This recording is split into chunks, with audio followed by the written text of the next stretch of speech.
નમસ્તે મિત્રો, વર્ગ અને વર્ગમૂળ માટેના અગત્યના પ્રશ્નો જોઈએ જે પરીક્ષામાં બહુ જ પૂછાતા હોય છે. એ પ્રશ્ન આપેલું છે 768 ને નાનામાં નાની કઈ સંખ્યા વડે ભાગતા પૂર્ણ વર્ગ સંખ્યા મળે છે એવું શોધવાનું છે.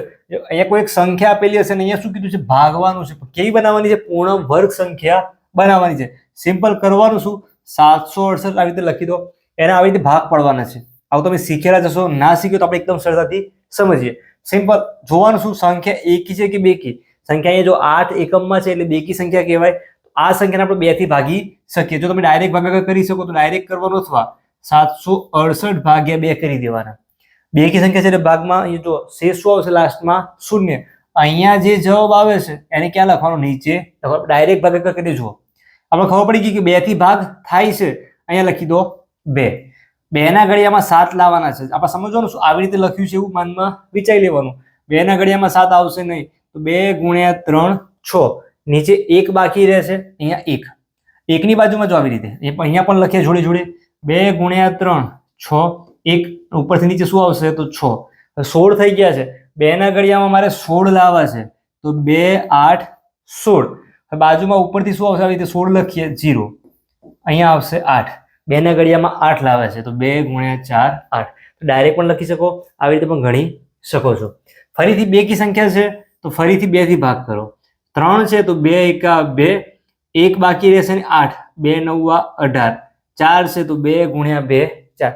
ફરીથી બેકી સંખ્યા છે તો 2.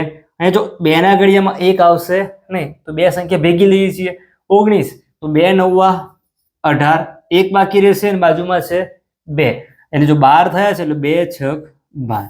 ફરીથી 96 છે. 96 ભાગ્યા 2 કરવાના છે તો ડાયરેક્ટ પણ લખી શકો. અથવા 2 ગુણ્યા 4 8. 1 અને પછી 16 6 એટલે કે 16 થાય છે તો 2 8 16. અથવા ડાયરેક્ટ 48 નું 96 પણ લખી શકો. અહીંયા જો 48 છે તો ભાગાકાર કરી શકો, અથવા 24 ગુણ્યા 2 48. અથવા અડધા અડધા કરતા જાઓ. 2 ગુણ્યા 12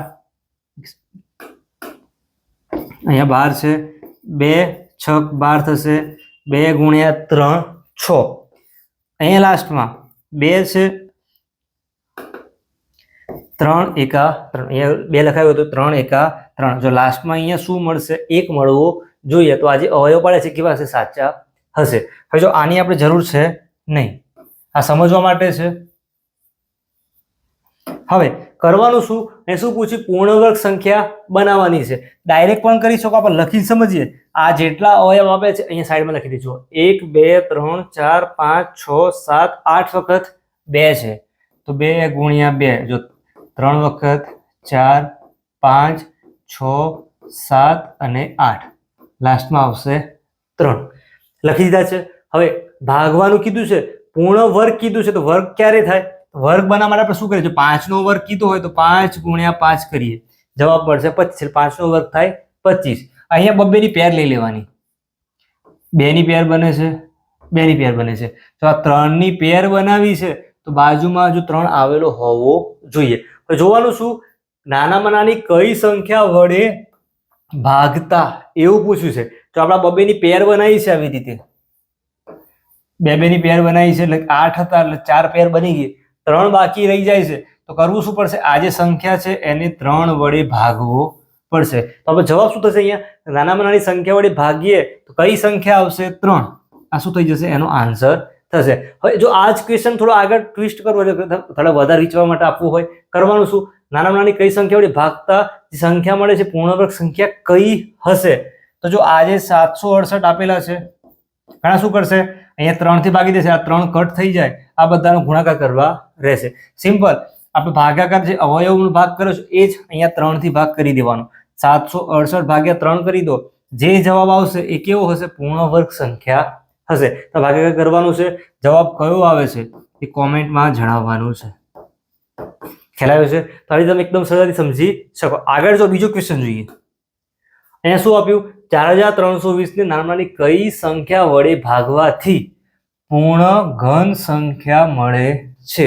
કયું કીધું છે? પૂર્ણ ઘન. આગળ વાળામાં શું હતું? પૂર્ણ વર્ગ. સેમ જે નંબર આપેલો છે એ આવી રીતે છે 4 3 2 0. હવે જો ભાગાકાર કરી શકો અથવા ડાયરેક્ટ આપણે લખવાનું ટ્રાય કરીએ આવી રીતે. સંખ્યા જોવાની બેકી સંખ્યા છે તો 2 થી ભાગી શકાશે. અહીંયા 2 લખી દો. 4 છે તો 2 દુ 4, 3 છે તો 2 એકા 2, 1 અને બાજુમાં 2 એટલે કે 12, 2 છક 12, ફરીથી અહીંયા 0. સેમ 0 છે બેકી સંખ્યા કહેવાશે, ફરીથી 2 થી કરો તો જો 2 એકા 2. અહીંયા જો હવે ડાયરેક્ટ કરવામાં જો તમે પ્રેક્ટિસ ના હોય તો અહીંયા ભૂલ થઈ શકે. કેવી રીતે? 2 એકા 2 કરી પછી 1 આવે છે તો ભાગ ચાલતો નથી, આપણે શું કરીએ ડાયરેક્ટ 16 કરી દઈએ, પરંતુ ભાગ ના ચાલે હોય તો અહીંયા 0 મૂકવું પડે. હવે 16 થાય છે તો 2 8 16, અહીંયા 0. ફરીથી બેકી સંખ્યા છે 10 ના અડધા 5, એવી રીતે પણ કરી શકો. 8 ના અડધા 4 અને 0 એટલે 540. ફરીથી 2 થી કરી શકીએ. 2 ગુણ્યા 2 4, 1 અને બાજુમાં 4 છે એટલે કે 14, 2 7 14 અને અહીંયા 0. 270 બેકી સંખ્યા કહેવાશે. ફરીથી 2 થી ભાગાકાર કરો. 2 એકા 2, 7 છે તો 2 ગુણ્યા 3 6, 1 બાકી રહે ને 0 એટલે કે 2 ગુણ્યા 5, અથવા જો 200 ના અડધા 100, 70 ના અડધા 35, 135 ગુણ્યા 2 કરો એટલે 270 મળી જાય. અહીંયા 5 આવે છે તો જો 5 છે તો ડાયરેક્ટ ગણા શું કરશે? 5 થી ભાગાકાર કરશે. અહીંયા જુઓ ક્રમમાં જતું જવાનું. 2 પછી આપણે 3 થી ટ્રાય કરી શકીએ. તો આના માટે કામ લાગશે વિભાજ્યતાની ચાવી. વિભાજ્યતાની ચાવી એટલે કે ડિવિઝિબિલિટી રૂલ્સ કહેવાય છે. એના પણ અલગથી વિડીયો મૂક્યા છે પણ તમે જોઈ શકો છો. તમારે કરવાનું શું? એ તકલીફ હોય ભાગાકાર છે, ગુણાકાર, સરવાળો, બાદબાકી, ભાગ છે, દુરાડો અથવા કોઈ પણ ટોપિક શીખવું છે, પ્લેલિસ્ટમાં જવાનું અથવા સર્ચ કરવાનું, એ ટોપિકનું નામ અને પાછળ લખવાનું આઇક્રોનિક ફંડામેન્ટલ. તમને મળશે શું? દરેક જે વિડીયો તમે શોધતા હશો એને મળી જશે. એટલે દરેક ટોપિક જો આ ગણતા હોય અહીંયા ભાગાકાર કોઈ શીખવાડા હોય નહીં, ભાગાકારના અલગથી વિડીયો મોકલે તમે જોઈ શકો, શીખી શકો છો. કોન્સેપ્ટ આગળનો ક્લિયર ના હોય તો આ જે દાખલા છે ડાયરેક્ટ આવડશે નહીં. અહીંયા જો 1 3 અને 5, 3 થી મારે ચેક કરવો તો ઘણા શું કરશે? આવી રીતે 135 લખી પછી 3 થી ટ્રાય કરશે. જેને નિયમ ખબર હશે એના માટે. 5 3 અને 1, 3 ની ચાવી માટે તો 5 + 3 8, 8 + 1 અંકોનો સરવાળો કરવાનો. આવી રીતે 1 + 3 + 5, સરવાળો કેટલો મળશે? તો 9 મળશે. તો 9 ભાગ્યા તમે 3 કરી શકો એટલે સરવાળો જે આવે છે જવાબ એને 3 થી ભાગી શકો છો તો અહીંયા ભાગી શકાય છે. આખી સંખ્યાને આપણે 3 થી ભાગી શકીએ. આ શું થયું? 3 નો નિયમ થયો છે. 3 થી ભાગી શકીએ. જો 3 ગુણ્યા 3 ચોક 12 કરું, 1 બાકી રહે ને બાજુમાં 5 એટલે 15 થયા. 3 5 15. ફરીથી 45, જો 5 + 4 9, અંકોનો સરવાળો છે 3 થી ભાગી શકાય છે. અથવા 15 ગુણ્યા 3 ડાયરેક્ટ પણ લખી શકો. 3 5 15, 5 એકા 5. હવે જો આ જે છે આની જરૂર છે ને આ સમજવા માટે છે. હવે સિમ્પલ આ જે અવયવ બનાવ્યા છે જો 1 2 3 4 5, 5 વખત 2 છે. 2 ગુણ્યા 2 ગુણ્યા 2, 3 1 2 3 વખત 3 છે. 3 ગુણ્યા 3 ગુણ્યા 3 અને 1 વખત શું છે? 5 છે. હવે એ પૂર્ણઘન બનાવવાની છે. વાપરવાનું શું છે? ભાગવાથી, એટલે કે દૂર કરવાના છે. પણ અહીંયા પૂર્ણ ઘન કીધી છે તો ઘનમાં શું હોય? જ્યારે ઘન પૂછવું આવી રીતે કે 2 નો ઘન એટલે કે 2 ગુણ્યા 2 ગુણ્યા 2, 5 નો ઘન કીધો તો 5 ગુણ્યા 5 ગુણ્યા 5. તો અહીંયા 3 3 ની પેર બનાવવી પડશે. તો એક પેર અહીંયા બને છે, આ 2 અહીંયા 2 જ વખત છે.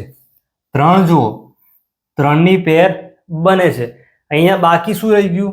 આ 1 બાકી રહી ગયો છે, 2 બાકી છે અને અહીંયા 5 બાકી છે. તો આ બધા ગુણાકારમાં છે તો આવું લખી શકું 2 ગુણ્યા 2 ગુણ્યા 5. ઘણા શું કરશે?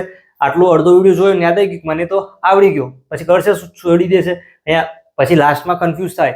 ઘણા શું કરશે? 2 અને 5 વત્તાકાર કરી દે કે 2 5 + 2 7 + 2 9, સંખ્યાને 9 થી ભાગીશું તો પૂર્ણઘન સંખ્યા મળી જશે. પણ અહીંયા ગુણાકાર છે. આ ત્રણેયનું શું? જેટલી સંખ્યા બાકી રહી છે પેર બનવા પછી એનો કરવાનો ગુણાકાર. 5 ગુણ્યા 2 10, 10 ગુણ્યા 2 એટલે કે 20. તો સંખ્યાનો જે પૂર્ણઘન સંખ્યા મેળવવી હોય તો 4320 ને 20 થી ભાગીશું. જે જવાબ મળશે એ કેવી હશે? પૂર્ણઘન સંખ્યા હશે. યાદ શું રાખવાનું? અહીંયા પૂછ્યું છે શું એ જોઈ લેવાનું. ભાગવાનું કીધું છે કે ગુણવાનું કીધું છે? અહીંયા પછી જોવાનું સેકન્ડ પૂર્ણ ઘન કીધી છે કે પૂર્ણ વર્ગ કીધી છે. તે તમે એકદમ સરળતાથી સમજી શકશો. જો વિડીયો પસંદ આવે લાઈક સાથે શેર કરજો. ફરીથી મળીશું નવા વિડીયો સાથે. ધન્યવાદ.